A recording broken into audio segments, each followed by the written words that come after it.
So, welcome back. We're still here at the Disruptive Diner for Resilient Organizations. Sylvan just did a great job of setting up culture happens. You know, what does an intentional culture look like? Why you should care? Why that's part of the brain? That's how the brain is working. Next, we're going to hear from Darcy Lilley, and Darcy's got a really interesting background. Darcy, career in the Air Force, but while she was doing that, she in handling logistics and things like that. While she was doing that, she was learning about how we learn, and she's now the Chief Learning Officer. Is that your actual title? Mm-hmm. Okay, great. With the Air Mobility Command. So the Air Mobility Command is the part of the Air Force that gets all of the stuff all over the world to wherever it's needed. And the reason we had her talk is because we spent some time talking to people in that command, and we found out that that's 100,000 airmen, huge mission, and we think, wow, that's cumbersome, and I bet that's all kinds of people ordering other people around. And but there's actually a lot in common with what we're starting to hear is you know, about always learning, being a learning organization, developing a culture where you know, I kind of joked and said, you know, mistakes are, you know, it's not like everybody's like, hey, we're in the Air Force, we had another mistake. You know, that's not exactly the way it goes. But instead, it's that understanding that, you know, when there's sequestration, when mission changes, when the political priorities change, when where you need to be changes, when the technology changes, when resources change, all of those things. If you're tasked with being, you know, the part of the military that gets things where they need to be to do their job, you have to be able to respond. And there's some really innovative things going on in that space. So Darcy, in her role as the learning officer, is going to talk about what does it look like to have a really big but always learning organization? And why is that important? Not just for why the organization evolves, but really for the, I think you're going to talk a little bit about kind of the health and the well-being of the people in the organization. So, once again, she's going to get 20 seconds per slide, 20 slides, and then we'll have some discussion afterwards. But while I get her teed up, let's welcome Darcy.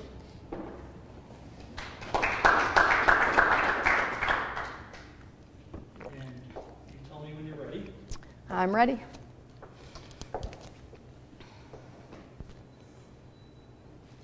It's a remote military site in South Korea. The folks are running short of water. Anti-American demonstrations are raging.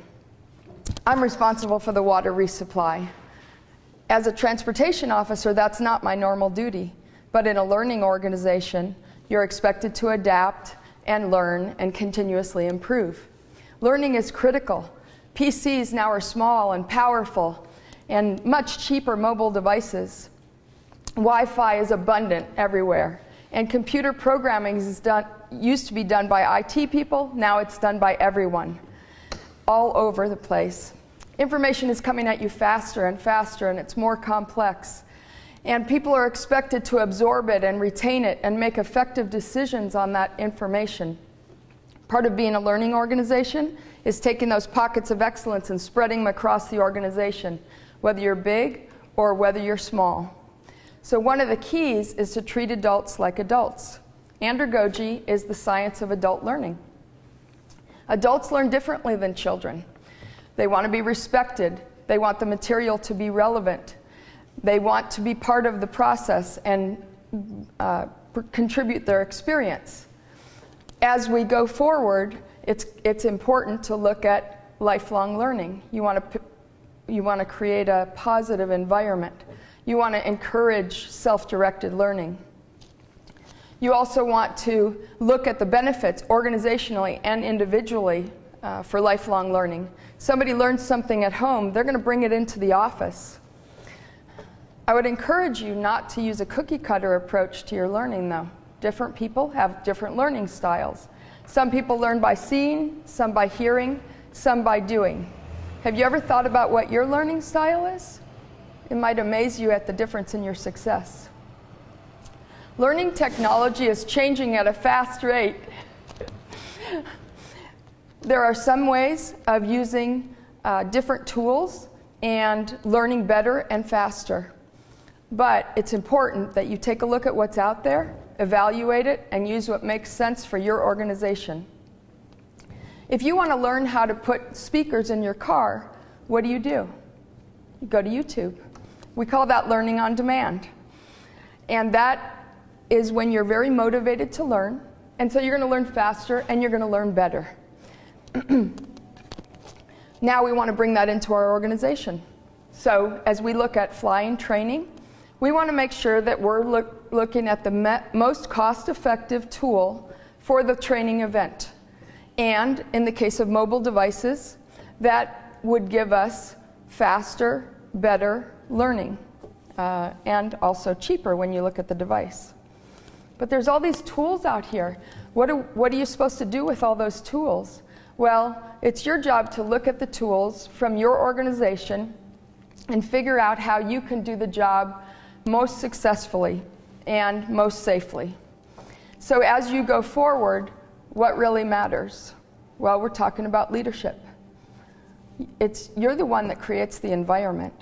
You create a positive environment, and you need to understand the power of a positive environment. People are more productive, more creative, and have less stress in a positive environment.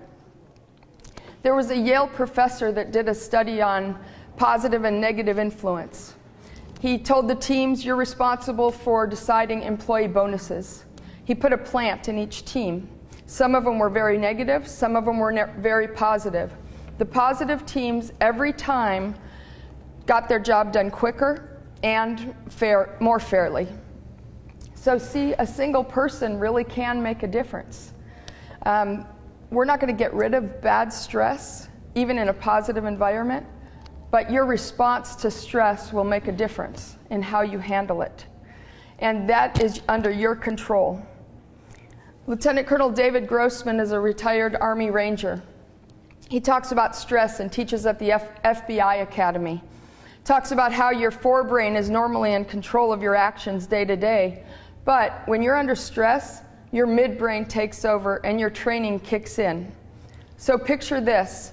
You're at a police shooting range and they're training. They shoot their gun, the magazine empties, the brass falls on the ground, they pick it up and they put it in their pocket. These same officers are out on the street, they engage, they shoot, they empty their magazine, they stop the firefight, they pick up the brass off the floor. Unbelievable. So we have a couple of ways to respond to stress. One is training. Another is a tool that David Grossman came up with, was tactical breathing. So I would encourage you to do that, and you will be amazed at how much it makes a difference in your life. So a pilot took 2 moose hunters in and said, you can only bring 1 moose out. He comes back, he sees that they both have moose. He says, can't take them both. He convinces them to take both. The plane shudders and crashes. He says, where are we? Well, we're about a mile south of where we were when we crashed last year. So Einstein says that the definition of insanity is doing the same thing over and over and expecting different results. And if you resist change and resist changing, then you will miss opportunities. All of us, whether you're an entrepreneur or whether you're in small or big business, you have to bring people together with different skills to achieve a common goal. So don't be this person. So let me ask you a few questions. Are you part of a learning organization? Are you creating a learning organization? What kind of environment are you creating? And are you taking advantage of every opportunity, or are you resisting change? So keep in mind, a resilient organization is a learning organization. It requires responsiveness, and it requires innovation, and it requires positive leadership. And that resilient organization starts with you.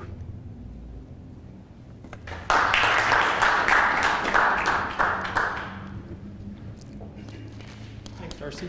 So if anybody has any questions.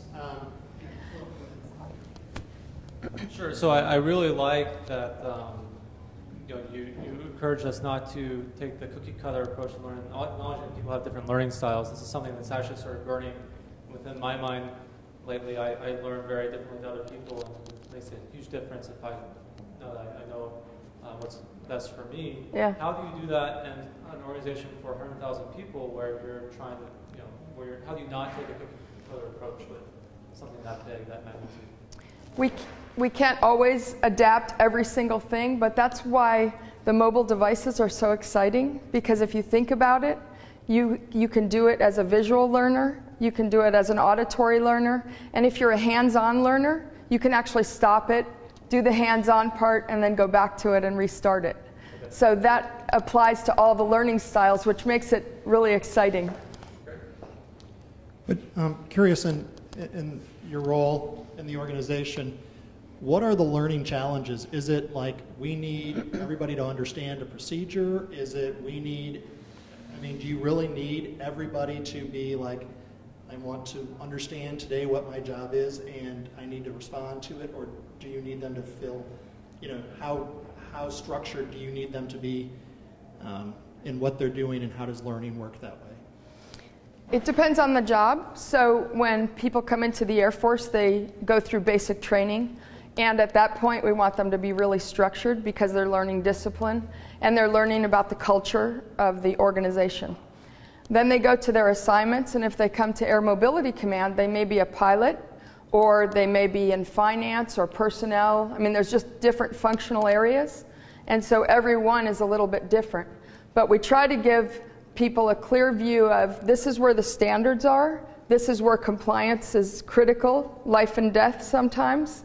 And this is where there's an innovative place. So you don't innovate in the air, right? You innovate on the ground, and then you figure out if it works, and then you go forward. Right. Yeah, a friend of mine is a pilot. He would say, we're not at 30,000 feet saying, I wonder exactly how high you can rev these engines. No. Okay, another question?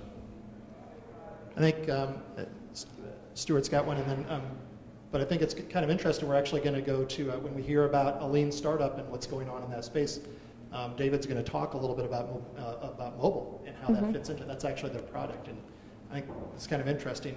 I've noticed when you look at, you know, if you try and teach people things, if learning is part of what you do, you know, I remember, you know, times in organizations when I never had a relationship with a binder, with the divider tabs in it. Like I mean, the relationship that we have with our phone, you know, is something that we trust and everything. I think there's something really powerful there. So it's kind of interesting to see where that goes. Stuart, you had a question.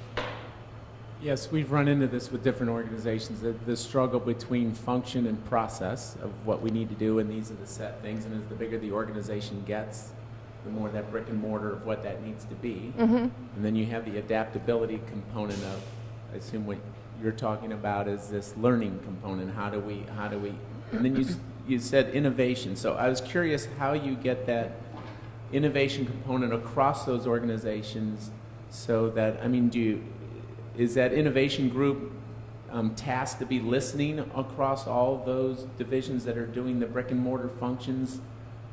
Or It's actually become part of the culture. So the Air Force Chief of Staff says, fueled by airmen, powered by innovation. And so you have to get that innovation across the culture and make people understand that it's okay to experiment, it's okay to try things, but you have to follow rules in certain instances because of the different life and death requirements and consequences. So if you implemented process functions tied to that idea in gathering? We often would introduce a proof of concept. So we would do it in maybe one unit or one area and try it, and then look at the lessons learned and then re-implement those, and then we would spread it out. So I have a question and a comment. I'll start with the comment that there have been some neuroscience studies done on learning strategies, and they find that people have more of a sense of permanence with learning if they are required to teach. So when you give someone instruction that you'll be teaching this module, they learn better. They're more engaged and more on the hook, and so they tend to get it more. So if you find people struggling with learning, have them teach. The question is, do you find, and this is a generalized question, but generally speaking, are people coming into the Air Force with a curiosity that allows them to be more open to learning, or are you finding the opposite and it's really sort of a struggle to pull them in to learn newer things? No, they're hugely innovative and they're excited about learning. And really, this generation right now, they're coming in. They're used to being on the computer. They're used to mobile phones, and it's kind of a culture shock for people who have been there a long time and they didn't grow up in that. And so we're happy to have them. And so we have things like advisory boards and groups of young folks who we say, hey, what do you think about this, or how do you think we should go forward in this? And so that mixture of experience and then that innovative, enthusiastic spirit is really exciting. David, go ahead. So we've focused a lot on how people learn and how people innovate. I think one of the challenges and the thing that I personally tend to forget about is each different type of learning also mirrors a different way in which people like to be rewarded for success. So we talked about fail fast, we talked about accepting failure as part of the construct, we talked about how people learn, but what has been your experience in your organization for how people get rewarded, and how do you respond to the different types of folks who, some like accolades, some like money, some like to rise up through the ranks, or is there even an option to do anything other than the way it's always been done? In the active duty military, we don't have the option of giving money, for instance, but we do have the option of giving a time off award, which is something that we try to do, but we do have a very extensive award structure. So there is a lot of recognition that way. The challenge to me is when you come across somebody who does not want public recognition and they really just want to know one-on-one, hey, what you did was really important and you contributed today. And so that person is the one that you really have to be careful and call them aside and just talk to them the way that they want to be talked to and recognize them that way, so that when you positively reinforce them, they go forward more. That's the toughest one to get to. This relates back to Zappos. I mean, the idea that, and I can't remember if it was Dan Pink's book Drive, that he brought it up, where Zappos asked them, people to come in and before they go through training or for their customer service, they say, by the way, we'll give you $2,000 or $5,000 right now and you can leave or you can stay. And it's this idea of extrinsic versus intrinsic. So Dan Pink puts it out there that the carrot and stick model doesn't work anymore. That if you can find something that's internal, like what you were just saying, Darcy, about a personal conversation with somebody to pull out. They're not going for a check the box sometimes about that leave or whatever it is. Right. It's that you've gotten inside me and motivated something and you recognized it. And that's all it takes. And leadership is all about relationships. And figuring out what's right for each person and what kind of strengths do people have and how can they contribute. Because everybody wants to contribute, everybody wants to add value to the organization and know that they're adding value. So just one more comment on the brain, the big brain, enthusiast will say, is that saying I respect you triggers the same pleasure centers in the brain as if giving someone a raise. So just something to think about. Oh, that's this interesting. concept of I respect you, I value you, I appreciate your contribution. Is the same as if you give them a raise. So if you can't give money, to your point, if you've got NGOs or different things that you're going to have the budget, know that there are other things that are even more valuable. And Dan Pink's work about autonomy, mastery, and purpose, that those three things are much more triggering in terms of feeling rewarded and valued than money, because once you give it, it's not, you've gotten it. Now the bar gets raised again. So. Yep. It gives someone the freedom to learn like that. That gives them autonomy, especially. You're always talking about constantly learning how you to apply to different people. A lot of the time, it's just giving them that freedom to learn themselves. Yeah. And that can be a lot more effective, especially long term, than actually a monetary reward.